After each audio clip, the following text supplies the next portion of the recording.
I spent an hour or so searching for these things the other day, finally found them. Set of macro extension tubes that I bought years ago. I've never ever used them, and I thought during this lockdown period when we can't go out, I would have a go at some indoor macro photography.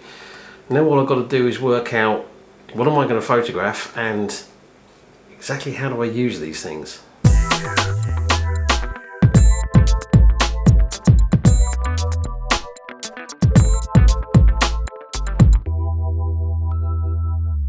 Okay, so we're well into the lockdown period and haven't been out for ages. I've been playing around with some stuff outside on the balcony, but I decided to have a go at some macro photography, and I knew I had somewhere buried in one of the wardrobes a set of macro extension tubes. I bought these years ago, never ever used them. They are 3 different tubes, 36mm, 20mm and 12mm.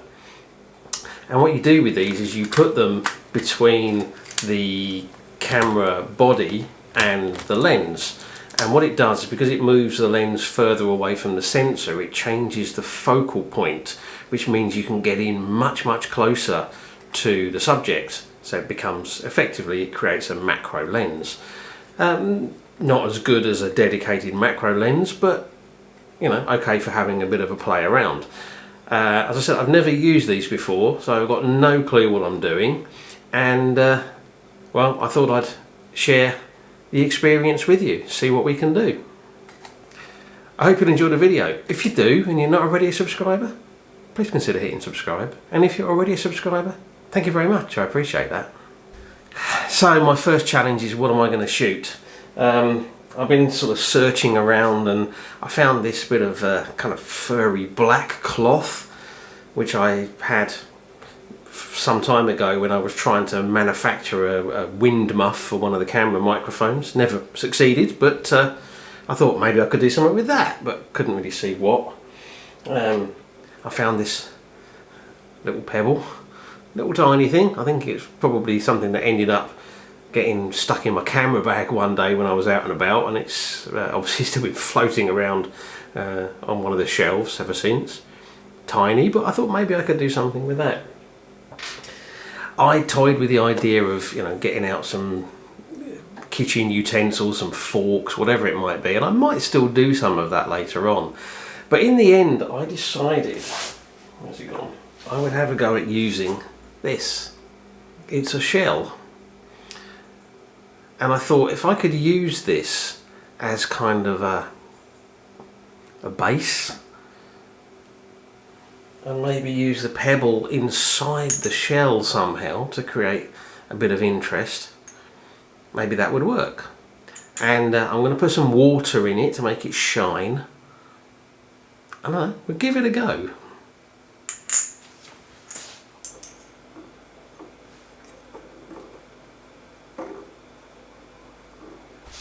Okay, so this macro photography lark is more difficult than it looks. I've been playing around and I started off, where am I? Other side. I started off putting the macro extension tubes on my 50mm prime lens. I thought that would be ideal. The problem is you have to get so close to the subject in order to get anything in focus. I mean, the subject is almost touching the lens, and that means you're casting a shadow on it, there's no light. Really difficult. And the depth of field, even though I played around with different combinations of the extension tubes on here, the depth of field was, you know, tiny. There was only a tiny little bit of the frame that was actually in focus. And I gave up. I just couldn't actually make it work with this lens. So instead I decided to stick them onto the trusty 70-200, because I figured then I could maybe get a little bit further away from the subject. We'll give it a go. Okay, I've got my setup here. The little shell is here and there's a little pebble sitting inside of it, and I'm going to sprinkle some water in there in a second. 70-200 lens, about 140mm probably, and I've got all of the macro adapter rings in. It's a 36, 24 and a 12. Depth of field is incredibly shallow. I'm at f16 and I'm going to focus stack going through here. So I'm going to shoot one right on the forward edge of the shell, then I'm going to shoot one probably on the front part of the little pebble, then one on the middle, then one on the back of the pebble, and then one just a bit beyond it. I don't want the background sharp, I want the background to blur out, but I do want to be able to see the shapes, the kind of curve of the shell going out. So the really complicated thing here is just getting this focus right. It's really difficult to see if I'm getting the focus as sharp as it needs to be, but I hope I am. It's one of those occasions where manual focus is definitely the only way to go, because there's no way autofocus would work. So right now I'm focused right in on the foreground bit of the shell.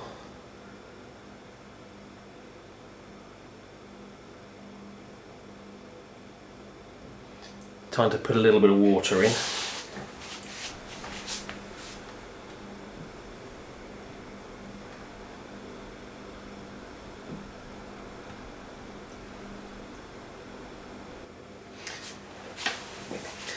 Not being too artistic with the water.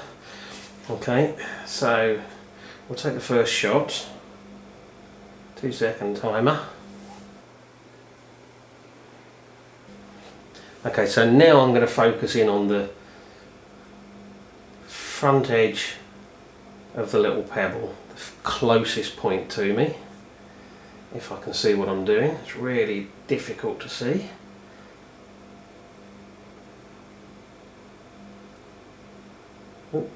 Around about there.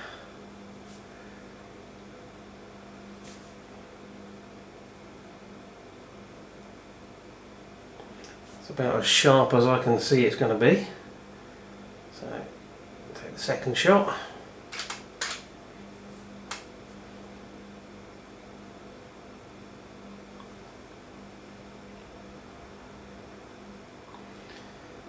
Third shot's going to be kind of on the middle of the pebble.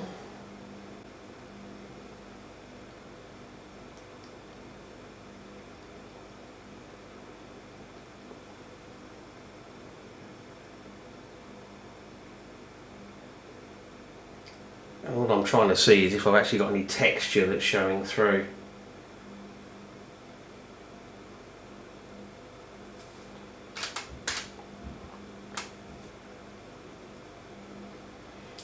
Then I'm going to go to the farthest most part of the pebble.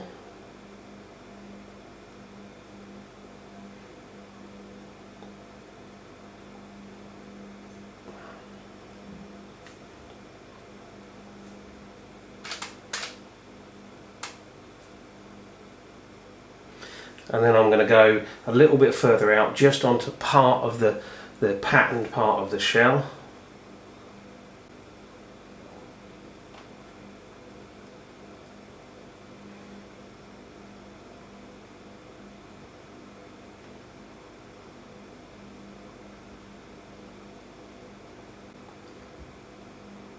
I'm not going to be able to get that completely sharp because it's actually outside of the focal range of the lens with these adapters on. But that's okay. I don't want it to be completely sharp, I just want it to be there as a kind of a hint.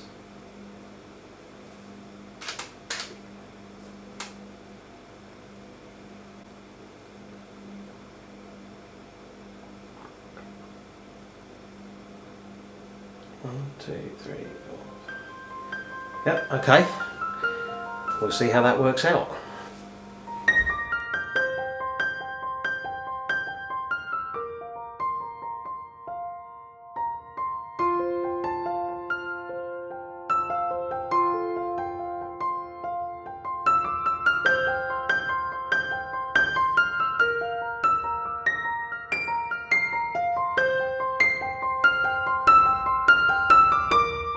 Okay, I think that image is kind of okay. I'm not sure that even with the focus stacking that I did, there's some little bits on the edge of that little pebble that are still fractionally out of focus. I don't think it's a big deal because the whole scene is kind of abstract anyway, but I think it kind of works. It's a bit different. I quite enjoyed the experience, and maybe now I've had a go at this, I'll have a go at some other macro stuff, you know, in another week's time. I guess it depends on how long we're in this lockdown situation and how long it's going to be before I can get out and do some proper landscape photography. I hope you've enjoyed this video. If you have, please consider hitting the thumbs up, give it a like, share it on social media, and leave me a comment. Let me know what you think of the video, of the image. If you've got some tips to help me with macro photography, that would be great. And of course, don't forget about that subscribe button if you're not already a subscriber. I really appreciate you taking the time to watch, so thank you very much. Stay safe, stay healthy, and until the next video, bye.